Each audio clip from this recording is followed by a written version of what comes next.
Elektrické vybavení otevřených částí měníren se montuje průmyslovou metodou z prvků vyrobených v závodech.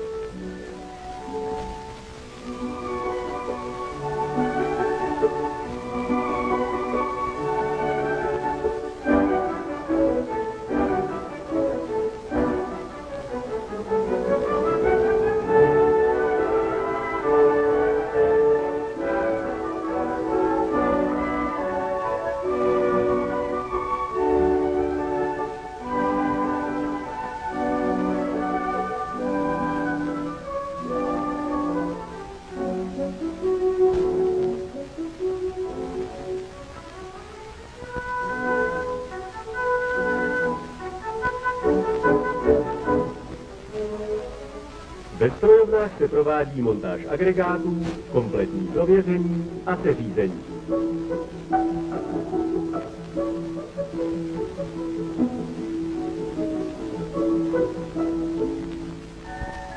Spínací stanice tohoto typu se stavěly do roku 1960.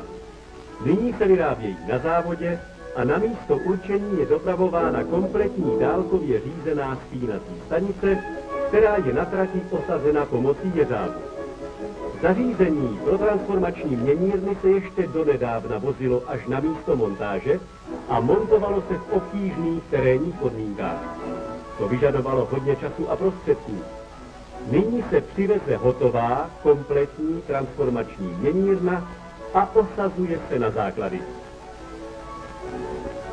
Při dokončování elektrifikace trati se uvedou do provozu zabezpečovací zařízení, osobní nástupiště, lávky a jiná zařízení. Pomocí mechanizace a použití železobetonových konstrukcí se také budují venkovní zabezpečovací zařízení.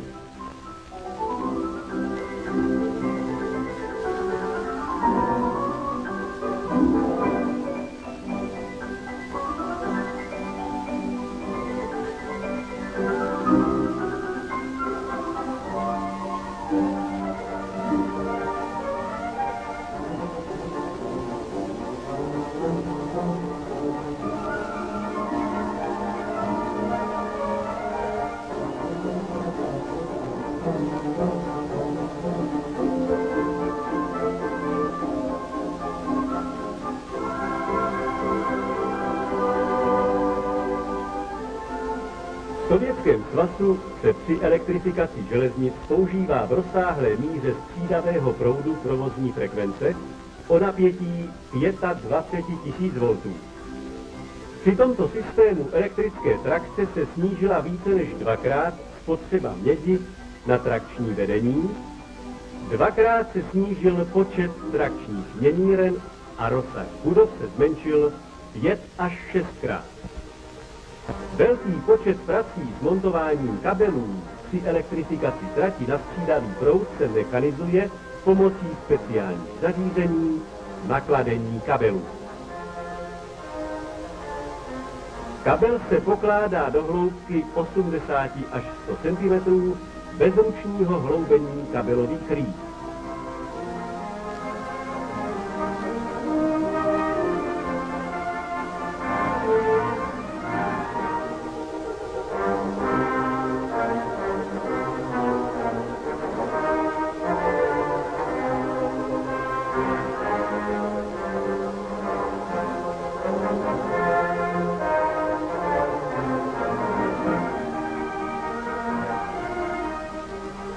Štěrbinu urovnává traktorový škrabák.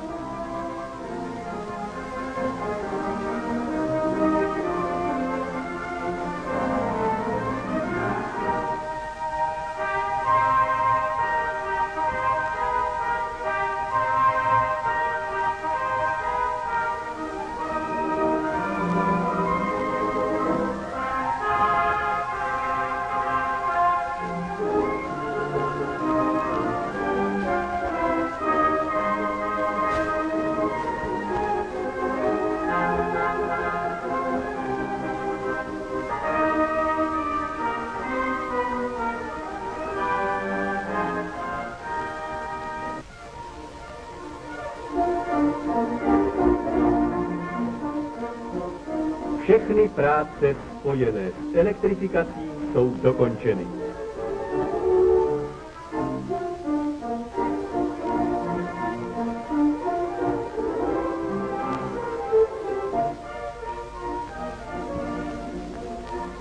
Neustálá výměna zkušeností stavebních a montážních prací, správné využití nové techniky značně urychluje tempo elektrifikace železnic Sovětského svazu a všech zemí socialistického tábora.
2000 se města a velké městské aglomerace stanou domovem větší části lidstva.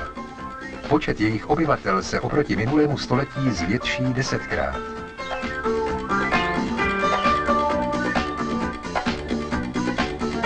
Ve 100 000 metropolích budou žít více než 3 miliardy lidí, kteří pětinu života v bdělém stavu stráví v zajetí dopravních prostředků.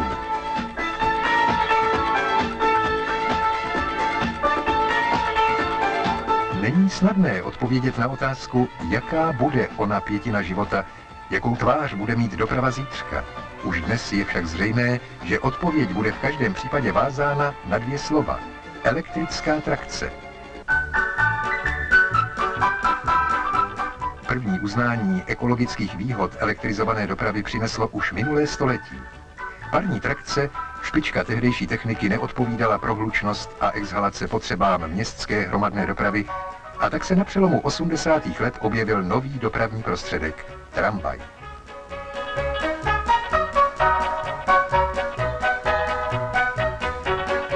Tramvaje rychle zdomácněly v řadě zámořských i evropských měst. V Praze začaly jezdit v 90. letech minulého století zásluhou Františka Křižíka.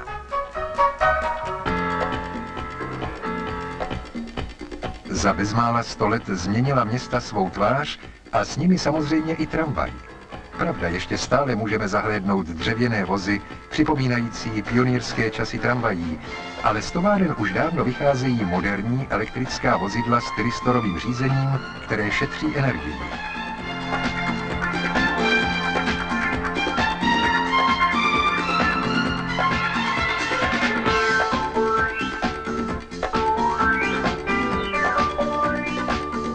Bouřlivý rozvoj zaznamenal i jiný prostředek elektrizované městské hromadné dopravy – trolejbus. Poprvé se rozjel ve Vídni roku 1908.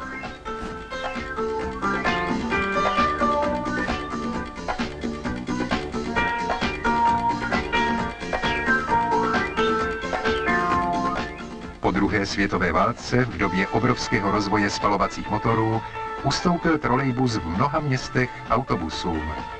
Brzy se však mělo ukázat, že tento způsob modernizace dopravy byl přinejmenším krátkozraký.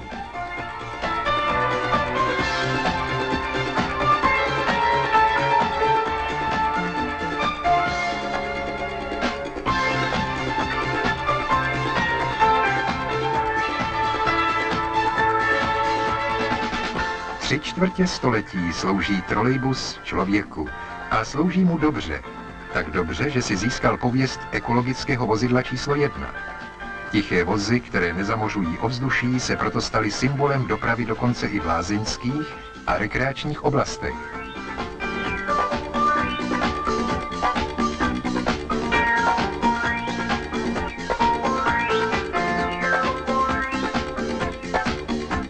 Až dosud jsme hovořili o ekologických výhodách elektrizované dopravy.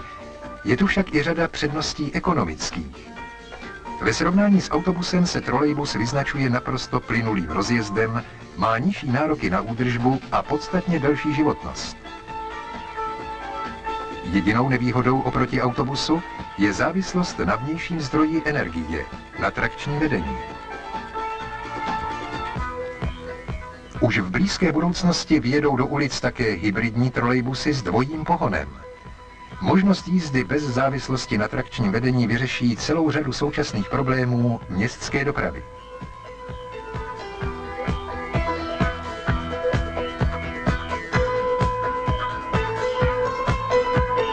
I bez hybridního pohonu je trolejbus tak závažným příspěvkem k ozdravění životního prostředí, že mnoho měst v současné době rozšiřuje svou trolejbusovou síť nebo provádí její rozsáhlé rekonstrukce.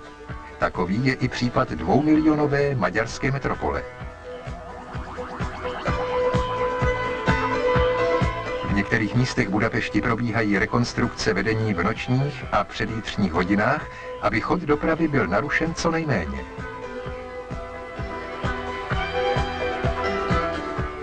Na budapeštských křižovatkách se můžeme setkat také s našimi odborníky, pracovníky podniku elektrizace železnic, kteří své zkušenosti uplatňují nejen v Československu, ale i v zahraničí.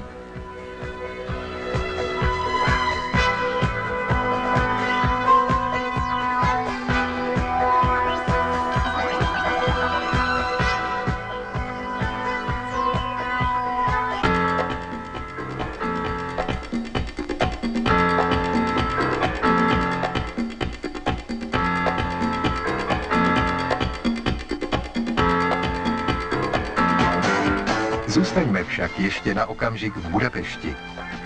Toto město vyniká uvážlivě budovanou dopravní sítí, v níž významnou úlohu hraje právě elektrická trakce.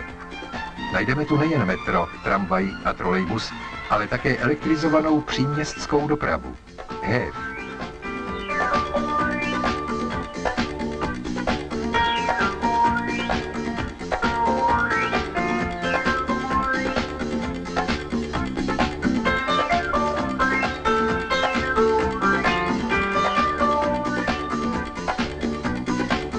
I postupnou rekonstrukci trakčního vedení HEVu svěřila Budapešť našim odborníkům.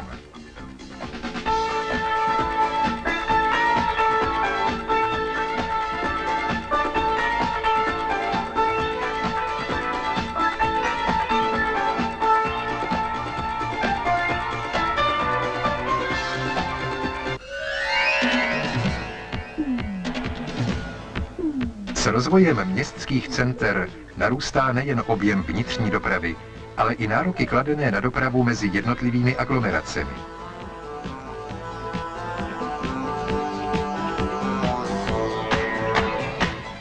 Dlouhou dobu se zdálo být budoucností meziměstské a mezistátní dopravy letectví. Bezesporu rychlý a pohodlný způsob cestování.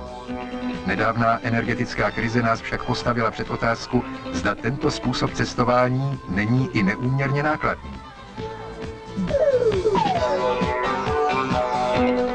Ropa sama představuje klíčovou surovinu chemického průmyslu a je bezesporu plýtváním nechat ji v podobě spálených pohonných hmot rozplynout ve vzduchu.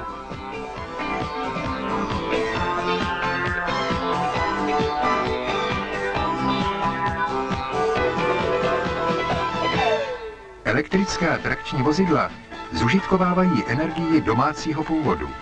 A to je jeden z hlavních důvodů, pro který se elektrická trakce stále častěji dostává ke slovu v dopravě na střední a větší vzdálenosti.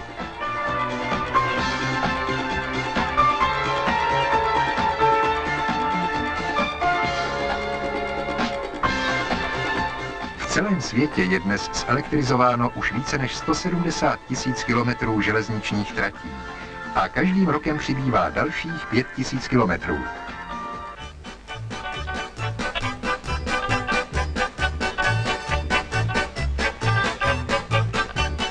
Našerizovaná trať byla uvedena do provozu roku 1903 mezi Táborem a Bechyní. S jejím vznikem je opět spojeno jméno českého vynálezce Františka Kříka. Od vzniku těchto snímků uplynulo už 80 let, které přinesly postupnou elektrizaci mnoha tratí naší železniční sítě.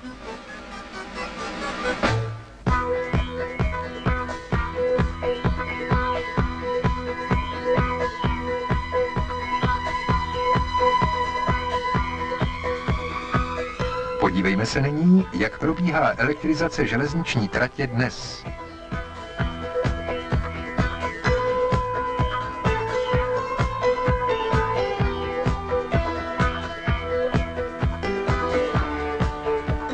Do roku 2000 by v Československu mělo být elektrizováno 5 000 kilometrů železničních tratí.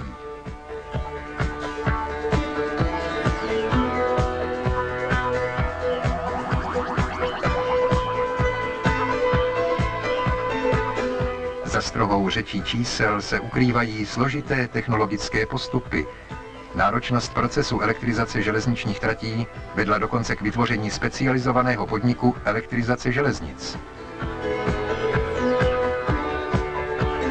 Za 30 let své existence sehrál podnik významnou úlohu v našem národním hospodářství. Jako generální dodavatel elektrizace železničních tratí a současně jako přímý dodavatel trakčního vedení uvedl do provozu dnes už více než 3000 kilometrů našich tratí.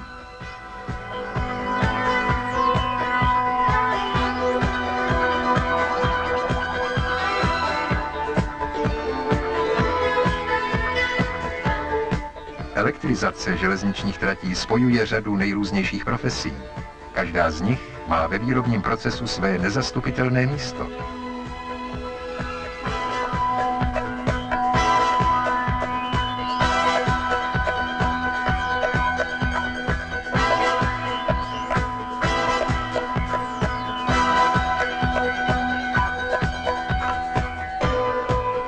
snad každý je někdy zahlédl z okénka rychlíku, ale kdo vlastně ví, kolik úsilí je za montáží všech těch nosných konstrukcí a konzol, zatažením trolejového drátu, nosných lan a zesilovacího vedení.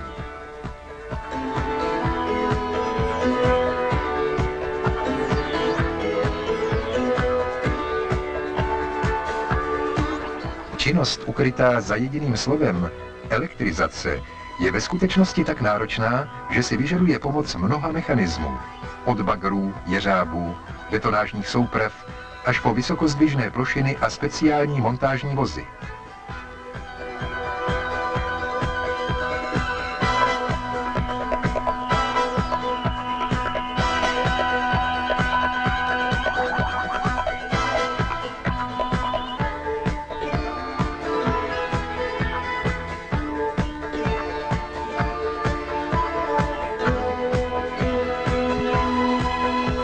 Pokaždé je to tak trochu zázračná proměna, při které se dráty a lana postupně mění v životodárné tepny železničních magistrál.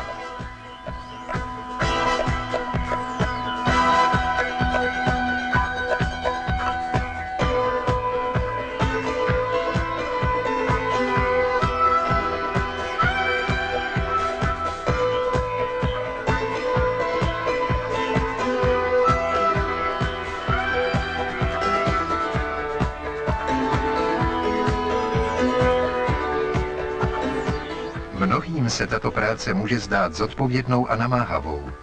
A ve skutečnosti také taková je. Má však i svoje nepopiratelné kouzlo. Neboť také při ní se rozhoduje, jaký bude obraz našeho života v roce 2000.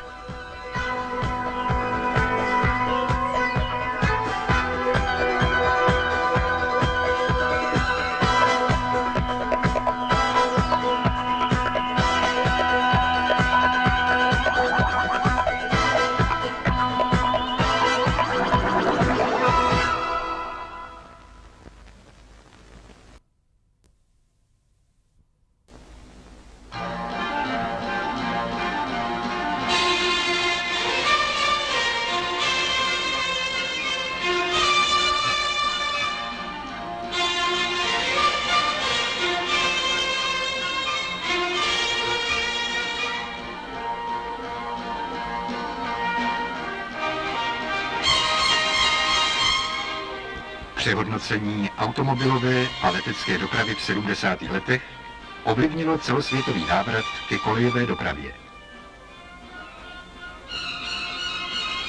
Projevila se trochu nečekaně jako nejekonomičtější, nejspolehlivější a nejbezpečnější. A to jak z hlediska přepravy zboží a substrátů, tak z hlediska hromadné přepravy cestujících. Kolejové dopravě příliš nevadí nepřízeň počasí, odpadají obtíže s parkováním i časové ztráty z center měst cestou na letiště.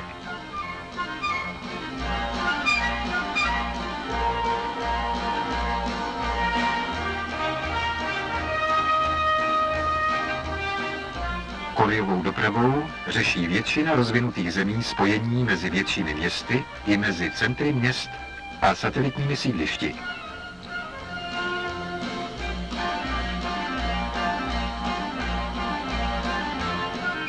Také ekologické hledisko mluví ve prospěch kolejové dopravy.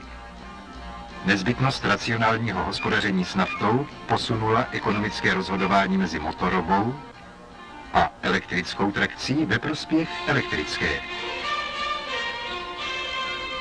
Železnice se jako jeden z mála druhů dopravy může vzdát části přídělu nafty ve prospěch těch odvětví národního hospodářství, pro která je nafta nenahraditelná. Proto se s návratem ke kolejové dopravě obrací pozornost především k elektrické trakci. Hlavní předností je její vysoká účinnost. Požadovaný výkon znamená vždycky odpovídající odběr energie. Elektrická trakce je ovšem závislá na pevných trakčních zařízeních. Jde především o všechny druhy přívodních trakčních vedení a o napájecí stanice. Proto je elektrická trakce trakcí závislou.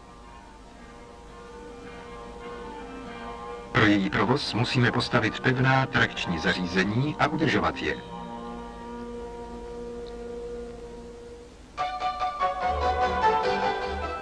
První elektrický vlak se rozjel 31. května 1879 na průmyslové výstavě v Berlíně se stejnosměrnou lokomotivou firmy Siemens o napětí 150 V.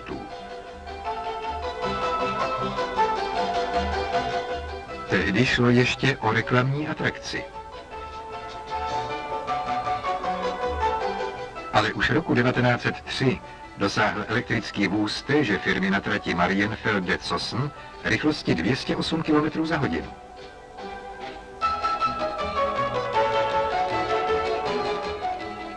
První elektrizovanou trať u nás, trať Tábor-Bechyně, dokončil František Křižík v roce 1903.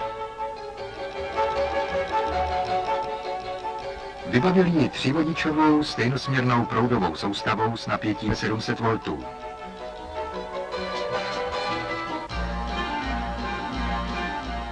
Začátek soustavné elektrizace tratí ČSD v letech 1948 až 50 byl ve znamení stejnosměrné trakce, která se jevila jako nejvýhodnější. Zvolené napětí 3 kV. Touto trakční proudovou soustavou je elektrizován hlavní tah Praha-Česká Třebová Žilina, Spišská Nová Ves, Černá nad Tisou. Rozhodující obrat ve prospěch střídavé trakce vyvolalo použití polovodičových usměrňovačů, umožňující konstrukci kvalitní střídavé lokomotivy.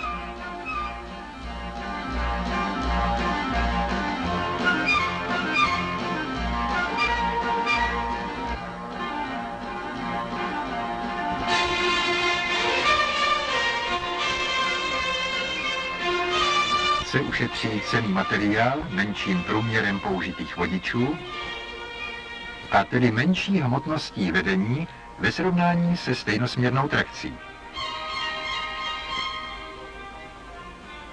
Střídavá trakční proudová soustava má menší ztráty a lepší přenos energie na větší vzdálenosti. Trakční transformační stanice mohou být vzdáleny až 50 km od sebe, na rozdíl od 20 km vzdáleností měníren stejnosměrné trakce. Proto v letech 1960 až 65 začaly ČSD zavádět střídavou trakční proudovou soustavu 25 kV 50 Hz. Jižní tah Kutná Hora, Havlíčkův Brod, Brno, Bratislava, Štúrovo je už elektrizován touto střídavou trakcí. Proti původní představě o postupné přeměně stejnosměrných tratí na střídavé došlo ke konečnému rozhodnutí o koexistenci obou systémů u ČSD. Styk obou proudových soustav na 8 místech uprostřed železniční sítě uspokojivě vyřešila až konstrukce dvouproudové lokomotivy vhodné pro oba systémy.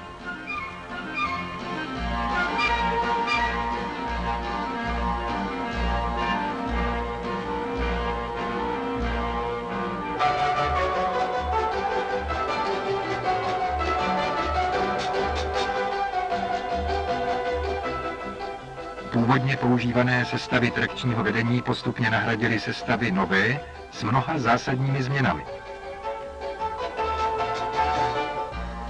Především je to plně kompenzované řetězovkové svislé vedení používané pro elektrizaci hlavních kolejí s nejhustším provozem, podjížděné vyššími rychlostmi. Tato technicky nejdokonalejší sestava trakčního vedení ČSD představuje ovšem také nejvyšší materiálové náklady. Proto používáme pro vedlejší koleje polokompenzované svislé řetězovkové vedení s pevně kotveným nosným lanem. I tento úspornější typ vedení umožňuje relativně vyšší rychlosti. Prosté trakční vedení, u ČSD téměř nepoužívané, má přes malá podélná rozpětí a větší opotřebení troleje řadu výhod. Maximální úspora materiálu a minimální údržba předurčují tento typ vedení pro elektrizaci málo exponovaných kolejí s pomalými rychlostmi a složitými směrovými poměry. Prosté vedení s přídavným lanem umožňuje větší rozpětí podpěr, lepší odběr proudu i menší opotřebení troleje ve srovnání s prostým vedením. Tuto úspornou sestavu používá řada evropských zemí, včetně zkušebního provozu ČSD.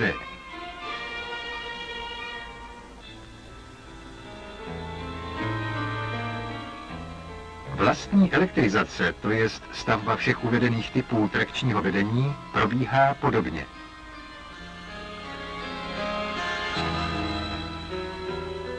Začíná výkopem a stavbou základů stožárů, pokračuje stavbou stožárů nebo bran a končí montáží trakčního vedení.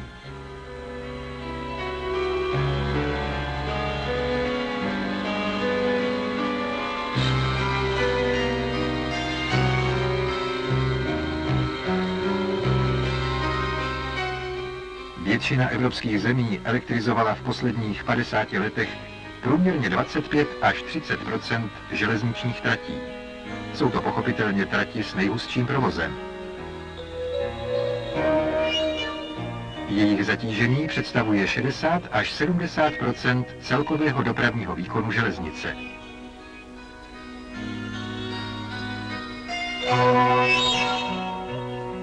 Tento stav odpovídal ekonomickému optimu 60. let a byl považován za víceméně konečný.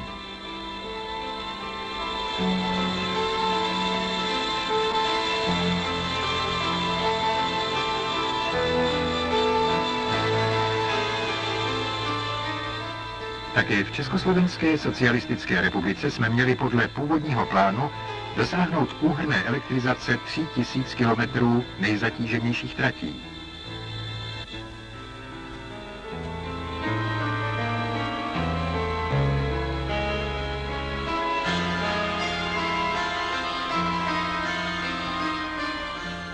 Zbytek dopravního výkonu měla pokrýt nezávislá motorová trakce.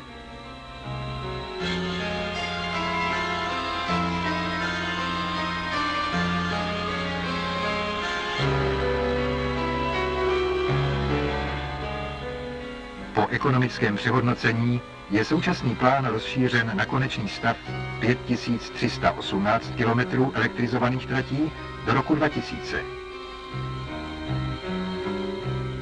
To znamená asi 40 % celé sítě československých státních drah.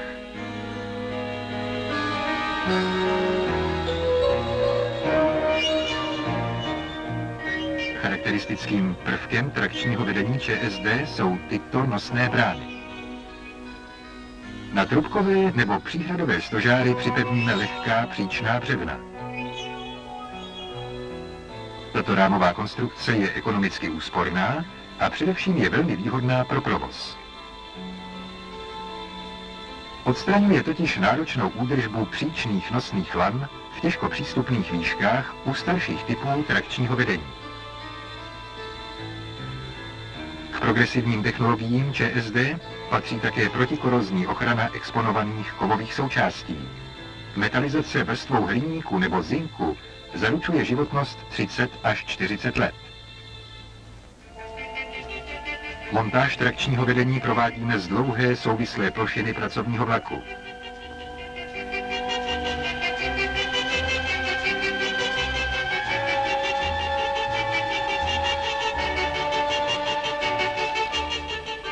Z rozvinovacího vozu natáhneme nejprve nosné lano ke kotevnímu stožáru.